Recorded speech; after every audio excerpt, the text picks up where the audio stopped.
folks. Great to see you all. You better stop, right? You better stop, or I don't want to go home. Thank you. Thank you all so very, very, very much. Folks, it's great to be back in Florida. It's great to be back in this particular venue. You have some of the most important races in the country. No, for real, but that's nothing new for you Floridians. Florida always seems to be the epicenter of our political universe in election years. And, you know, I've campaigned for a lot of folks this year, and I've been in a lot of states, a lot of congressional districts. And maybe more than anything else, I've seen one thing. We desperately need, in both parties, by the way, we desperately need people with character in public office. More than ever. And by the way, that's not an applause line. I mean that from the bottom of my heart. My mom used to say, you know, Joey, character is not made up of one thing. It's made up of 1,000 little things. You know, if somebody's going to lie to the waitress at the table, they're going to lie to you. If someone's going to cheat somebody or not treat them fairly, they're going to do the same to you, whether it's in the boardroom or out on the street. And let me tell you something. I've served with a lot of people in the United States Senate. I hate to admit, Mr. Mayor, just how many people I've served with. It reveals how long I've been around. But I haven't served with anyone with more character, more courage, more integrity, and more decency than Bill Nelson. That's a fact.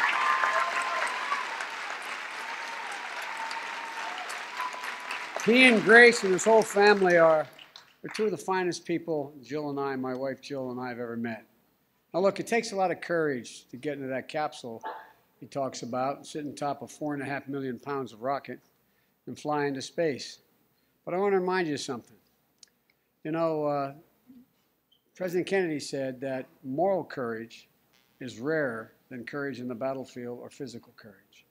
Just a few years ago, when Bill Nelson decided to support our Affordable Care Act, a lot of people told him it would end his political career. That's not hyperbole. Go back and look at the numbers. It would end his political career. But he had the courage to go ahead and vote his conscience. And Bill was right.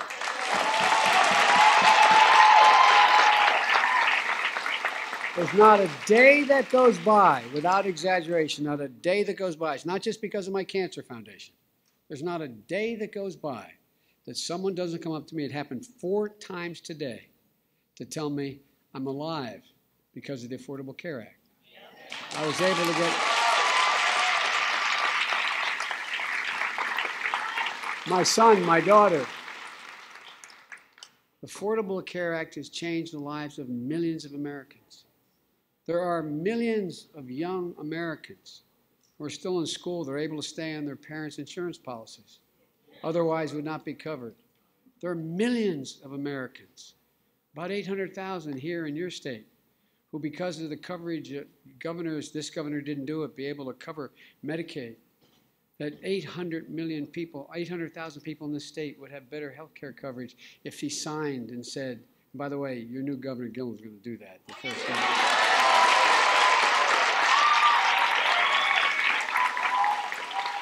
You know,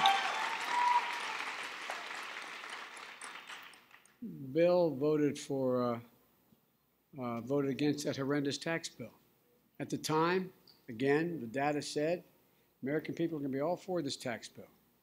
Well, they figured it out. They figured out not only was it patently unfair, but here's what it did.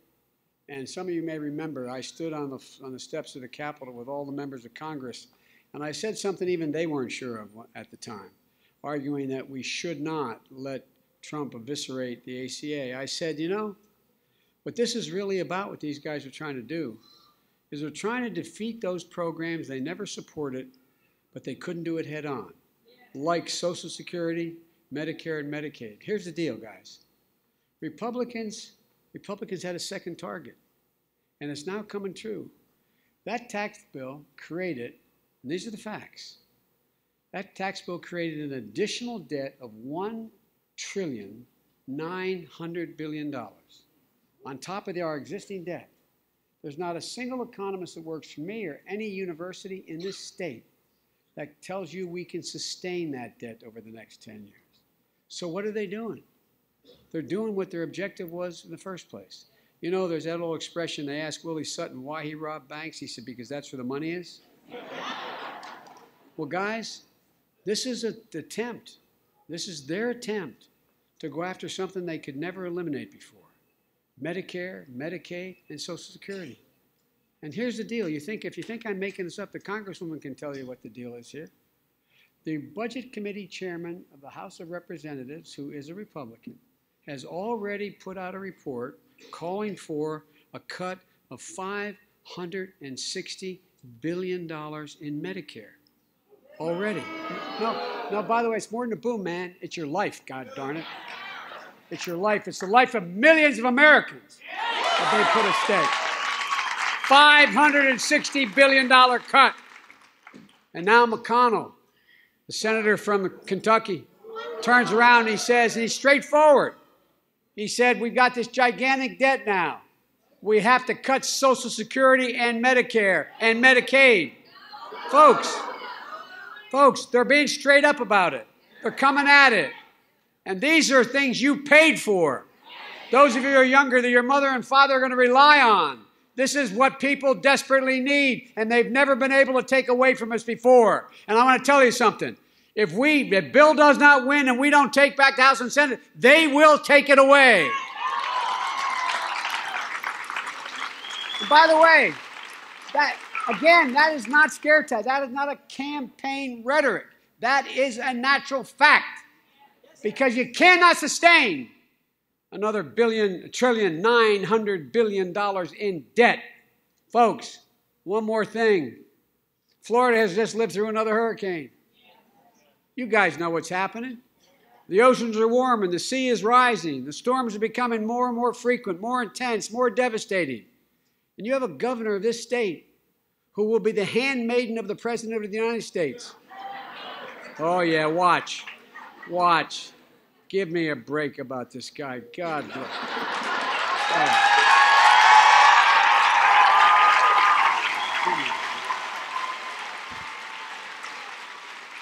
My mother used to say, if you can't say anything nice about someone, don't say a thing. I'm not saying a thing about him. Think of what you've done. Bill just talked about it, and the captain talked about it beforehand. Folks, they're eviscerating everything that's been worked for in terms of the environment. If you go up to the EPA in Washington, it's hollowed out. They're talking a little mercury doesn't hurt you very much. No, you think I'm kidding? God almighty. You know what it's all about, by the way? It's not that they don't believe in science. They know the truth. It's about special interest and big business and money. That's what it's about. That's what it's about. Even they are not that stupid to think it's not a problem. But God, they're ready to mortgage our children. Not a joke. Mortgage our children. My state is like yours. 2/3 of my state is only 3 feet above sea level. You know, when we got to Washington, D.C., Barack and I, we met in what they call the tank over in the Defense Department with the Joint Chiefs of Staff. You know what they told us? They told us the greatest threat to our security was global warming. Because you know what happens? When there's major global warming and the sea rises, what happens is millions of people begin to migrate. And when people begin to migrate, they go to war, trying to occupy the same piece of land, the same area. Look what's going to happen in Southwest Asia. Folks, this is serious stuff. This is serious stuff. Look, climate change is a moral threat. It's a moral threat not just to Florida, but to this country. And you really want someone to go to Washington to replace the guy who's the lead on climate change with a guy who's going to be in the pocket of the president on this issue. Folks, think about it. Look, folks.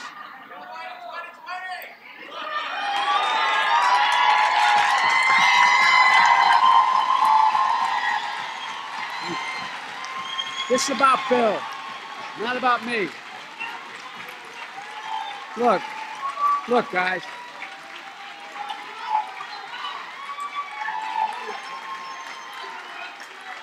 Thank you.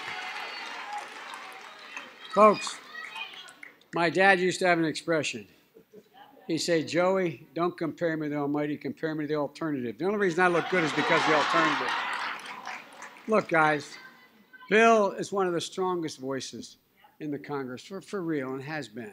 He knows the threat climate change presents to this state, to our communities, to the economy, to our very survival. And he's not ready to mortgage our children and grandchildren's future, because this is coming on quick, guys. We're going to reach a point of no return much sooner than anybody thinks. And folks, don't forget, our path to winning back the House runs directly through, and the Senate runs through Orlando. No, it runs through Orlando. You have a heck of a candidate in Stephanie Murphy.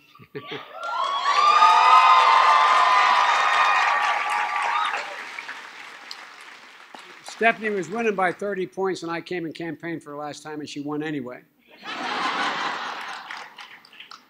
But you know, sometimes when you're under real pressure, real serious pressure, you don't face the things you face politically pale in comparison. What your family went through, what you've done, what you, when you were 6 years old, had to go through and came here. All I can say is, Stephanie, thanks for choosing us, kid.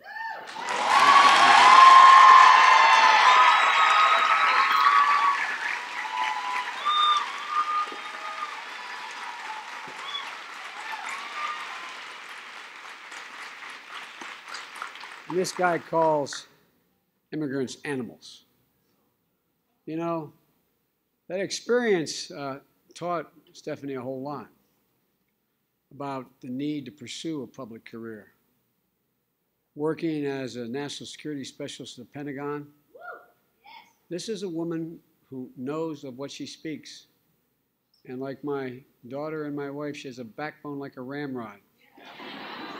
She's fought, and in fact, to create more and better paying jobs, to take care of our service members. You know, I carry with me in my pocket, I hope I still have it with me, my schedule every day.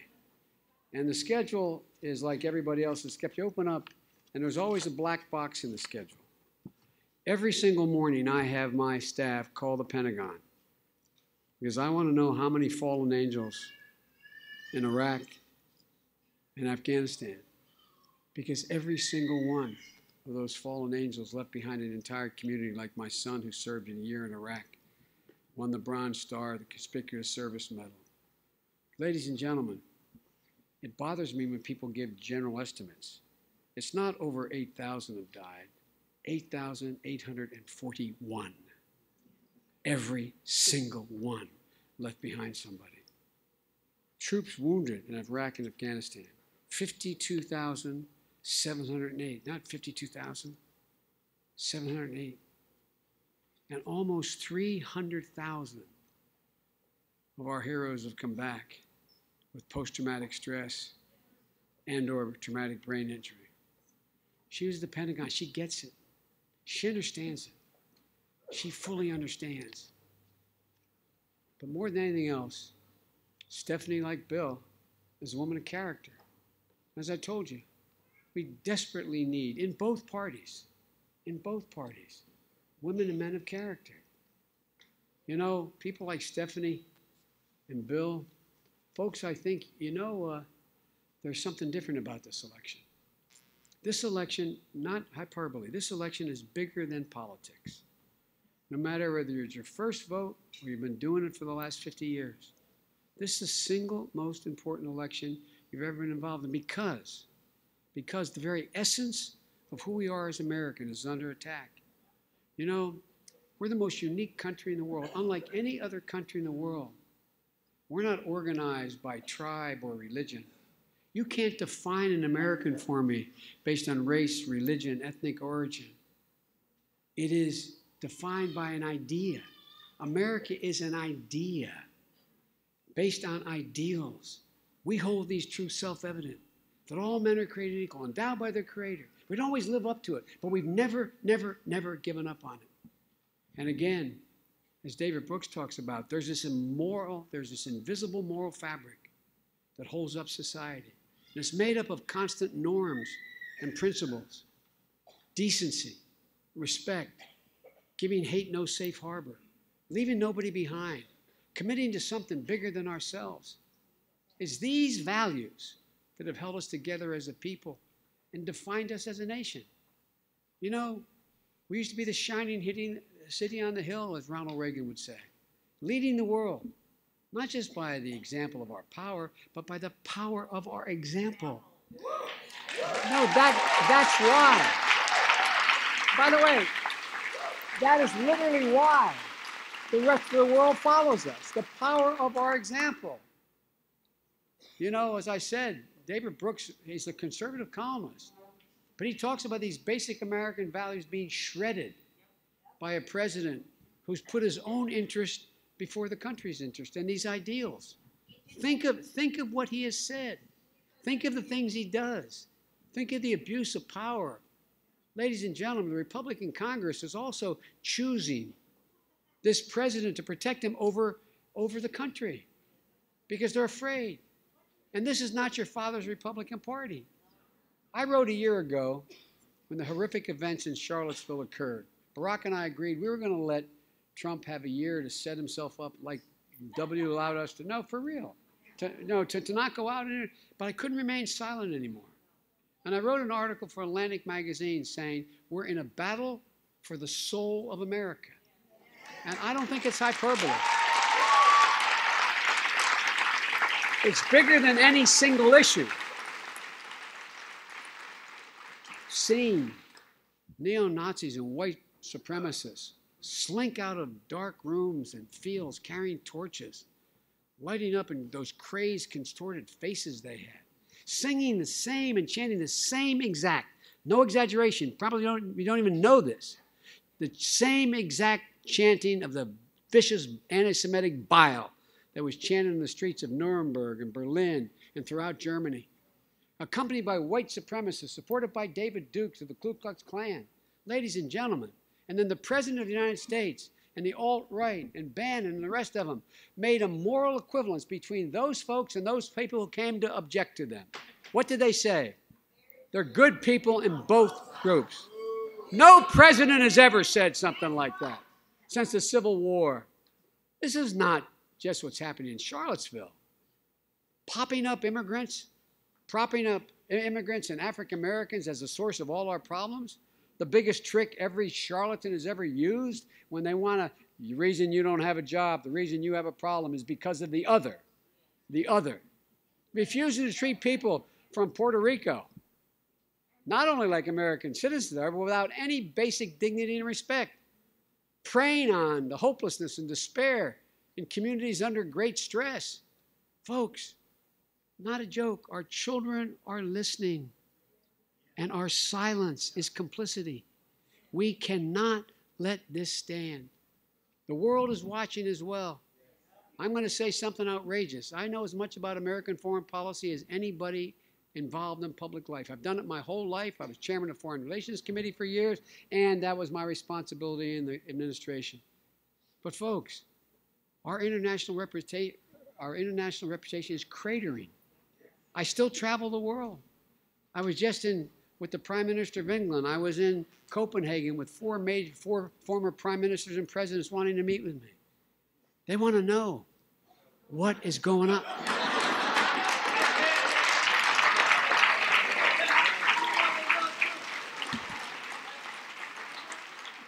They see what you know.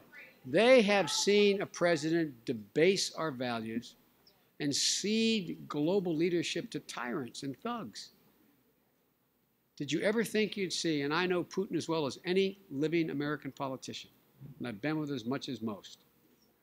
Ladies and gentlemen, to stand on the world stage with all our NATO allies and the G7 and take the word of this thug, this dictator, this kleptomaniac. Oh, no, by the way, that's what Russia's become, a kleptocracy, not a joke. He cares less about establishing Russia and the Soviet Union again as he does maintaining the billions and billions and billions of dollars it's estimated he has stolen.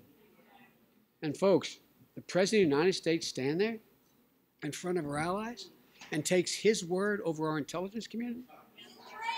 Look, folks, look, exchanging what he calls love letters with a murderer, a guy who blew his uncle's brains out, Kim Jong-un of North Korea, because he's strong.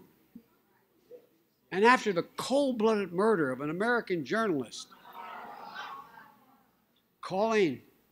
giving the Saudi prince, the Prince of Saudi Arabia, the benefit of the doubt, coming up with excuses that they didn't even come up with?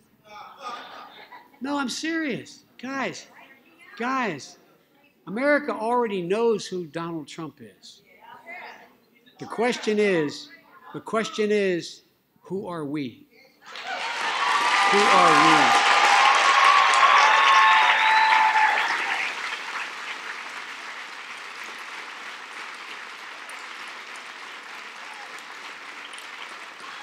Folks, I know I'm called middle-class Joe. It's not meant as a compliment. This means I'm not sophisticated, but I'm pretty damn sophisticated about what built this country. There used to be a basic bargain in America, shared by Republicans and Democrats since the end of the Great Depression. A basic bargain that built the middle class. And let me tell you, and the basic bargain is this: if you contributed to the welfare of the enterprise you were supporting, and it did well, you got to share in the benefits. That bargain's been broken. And by the way, the middle class, when all the economists who work for me, you ask an economist what the middle class is, they'll say, well, it's $52,250 or $53,000. It's not a number. It's an idea. It's an ideal. Middle class means being able to own your own home and not have to rent it. Being able to send your kid to a park where you know they're going to be able to come home safely. Being able to send them to a high school that if they do well, they can get into post-high school from whether it's a training program or a community college or a four-year college. And if they get in, you're going to figure out a way to get them there, how to pay for it. Being able to take your geriatric mom home after your dad dies and hope your family and your children never have to take care of you. Just having a little peace of mind. Just a little peace of mind. Folks, the middle class is shrinking. For the first time, fewer than 50% of American people think they're in the middle class. We're no longer the wealthiest middle class in the world. And by the way, the middle class is important for another reason. As long as there's a growing middle class, it's guaranteed political and social stability. While the rest of the world shook when things happened, we always were able to overcome it because we had a growing middle class. Not a joke. I was at Xi Jinping in South China on the Tibetan Peninsula, the Tibetan Plateau. And he asked me, could you define America for me? Just he and I and then two interpreters at dinner. And I said, yeah, I can. One word: possibilities. Think about this. Unlike any other country in the world, unlike any other democracy in the world, the reason why we've always been characterized as arrogant or ugly Americans is we believe we can do anything. Give ordinary people an even chance. They have never, never, ever, ever, ever let their country down. But we're not paying much attention to ordinary Americans these days. You know, when we moved down from Scranton, Pennsylvania, and if you listen to Barack, you'd think I climbed out of a coal mine with a lunch bucket. My dad was a white-collar guy, well-read, high school educated. He was a salesperson. There was no work. So we went and lived with my grandpop in Scranton for a year. Well, my dad went down to Delaware to try to establish himself. When he got enough money together, got us a place to live and brought us down to our first apartment, and we ended up doing fine at that. But every time someone would lose a job, my dad would say to me or to my siblings, he said, Joe, remember, a job's about a lot more than a paycheck. It's about your dignity. It's about respect. It's about your place in the community. It's about your sense of self-worth. And he'd say, Joey, it's about being able to go home and look your child in the eye and say, honey, it's going to be okay. And mean it. And mean it. Go back to your old neighborhoods. See how many people still believe that. Folks, we're leaving a lot of people behind. You know, I think if you ask yourself, those of you who are Democrats, and I hope there's some Republicans here, and I mean that sincerely, what made you become a Democrat in the first place? My guess is the same thing that made me and my family. We cannot stand the abuse of power. Really. I've thought a lot about it. It gets down to the abuse of power. My dad used to say it's the greatest sin committed. The cardinal sin of all is a man raising his hand to a child or a woman. But economic power, the same way, abusing people. My dad finally got a great job running a major automobile dealership in Delaware. About 4 years after we were there. We were doing well. I remember going to a Christmas party. And for the dealership with the owner, who was a bit of a, anyway, he was like the guy in The Death of a Salesman, you know, spat in the And so, no, here's what happened. This is how I was raised, and I think you guys feel the same way. All the staff is invited to the Christmas party. They clear out the showroom, set up tables, whether from the mechanics to the secretaries to the salesperson to the managers. And I was the babysitter at home. I was the oldest in the house. It was one of the few nights my parents would go out. And so all of a sudden they came home early. They came home 2 hours early. And I said, what's the matter? What happened was they used to get if you bought, like in those days, you opened a bank account, you got a toaster. You bought a new Ford Fairlane 500, you got a bucket of silver dollars. For real. In the middle of the dance, after they cleared the table and they have everybody dance, this owner got up and took a bucket of silver dollars and threw it out on the floor to watch his employees bend down and pick it up. My dad turned and said, you could take this job and stick it. He had no other job. And he walked in. I remember him walking in angry in our split-level home, and we were all lying on the floor watching the television. He stepped over us, went up the 4 steps to the bedroom, and I said, Mom, what's the matter? I'll never forget what she said. I give you my word as a bride. She said, I'm so proud of your father. I said, what happened? She said, he quit. Even I knew that wasn't a good thing. But folks, I think we all kind of feel that way. It's abuse of power. Abuse of power. You know, I think that's who we are. The party of hardworking, decent Americans. And by the way, wealthy people are just as patriotic as poor people. No, because I think we get into this thing that if you're wealthy, you must be bad. Not true. Not true. But look, we think all Americans should be able to have an affordable education. The party thinks that health care is a right, not a privilege. We stand for all Americans being given a fighting chance. But to do it, we have to reset the moral compass of this nation. You know, I've always been known as an optimist. The truth is, I believe today, with all the troubles we have, we are better positioned than we have been in the last 50 years to lead the world. We have the world's finest military in the history of the world.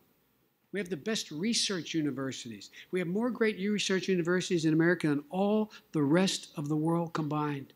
And every major new initiative has come out of one of those research universities. Not a company, research universities. We're the most agile venture capitalists in the world. We're the biggest economy in the world. We're the most productive workers, 3 times as productive as they are in Asia. And we used to believe, and I still do, that nothing's beyond our capacity. Ladies and gentlemen, we talk about China going to eat our lunch. God love China. They not only have enough energy, they do not have enough water. They're talking about $1 trillion project to change the rivers around. Somewhere over 35% of the land is polluted with cadmium. It's not arable. Go on down the list. They have historic debate. Have you ever, anybody been to Beijing or seen pictures with everybody not walking around with a mask? They're dying of lung cancer at 4 times the rate of the United States. In the next 10 years, more people will get cancer in China than all the rest of the world combined. Folks, what the hell are we doing? What are we doing? I tell you this. Let me say this as clearly as I can say it, as simply as I can. This country has to come together. This anger, this hatred, this division has to end. There was a headline in the Washington Post this morning, and I want to read it to you. It says, Trump and Republicans settle on fear and falsehood as a midterm strategy. And then it goes on to say, and it goes on to talk, but no president has ever led by fear. Not Lincoln, not Roosevelt, not Kennedy, not Reagan. This president is more like George Wallace than George Washington. No. And Democrats have to choose hope over fear, unity over division. We have to choose our allies over our enemies. We have to choose truth over lies. We have to choose a brighter future for Americans over this desperate grip of the darkest elements of our past in our society. Go, we can own the 21st century. History shows that ordinary Americans can do extraordinary things given half a chance. Ladies and gentlemen, this is America, so let's stand up. Remember who we are. We can lead the world. This is the United States of America. There's nothing we cannot do, and I mean it. I mean it. So get up. Take it back. Restore this country to its rightful place. God bless you all, and may God protect our troops. Thank you, thank you, thank you.